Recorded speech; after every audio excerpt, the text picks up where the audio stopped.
Quelles sont les compétences requises pour le métier de podo-orthésiste? Les compétences requises pour ce métier. Alors dans un premier temps, ce qu'il faut savoir, c'est l'objectif. L'objectif, c'est de réussir l'appareillage pour la personne. Ce qui nécessite d'avoir un bon sens de l'écoute et un bon sens de l'observation. Sens de l'écoute, parce qu'il faut comprendre ce qu'attend le patient, et le sens de l'observation, c'est qu'il faut comprendre ses défauts, il faut comprendre son problème. Il faut le regarder marcher, il faut voir ce qui va, ce qui ne va pas et comment on va pouvoir le corriger. Il faut aussi avoir une habileté manuelle, parce qu'on va fabriquer. Il faut avoir aussi un petit sens esthétique, parce que quand on a une paire de chaussures, quand on doit créer une paire de chaussures pour un patient, eh ben, il faut imaginer ce qu'il va avoir au pied, puis on lui crée un modèle à chaque fois. Donc c'est vraiment un sens de l'esthétique, observation et écoute, et habileté manuelle. Quelles sont les régions qui embauchent pour le métier de podo-orthésiste?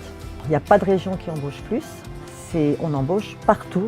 Par contre, la podo-orthésie, c'est 240 entreprises en France, ce qui veut dire qu'il n'y a pas une entreprise au coin de chaque rue. Donc si on n'est pas mobile, on ne trouve pas de travail. Voilà. Donc il faut être mobile.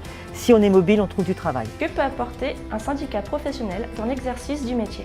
Alors le syndicat professionnel, c'est le lien entre le professionnel et tout ce qui est réglementation de la profession. On intervient dans la vie du professionnel, dans son exercice, puisqu'on va négocier les conventions nationales.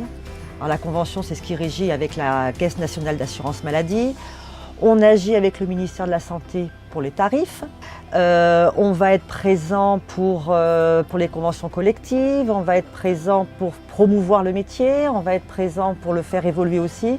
Donc voilà à quoi sert un syndicat professionnel. La finalité du métier, c'est donner à la personne, lui redonner la marche. Lui redonner une autonomie et lui permettre de se chausser.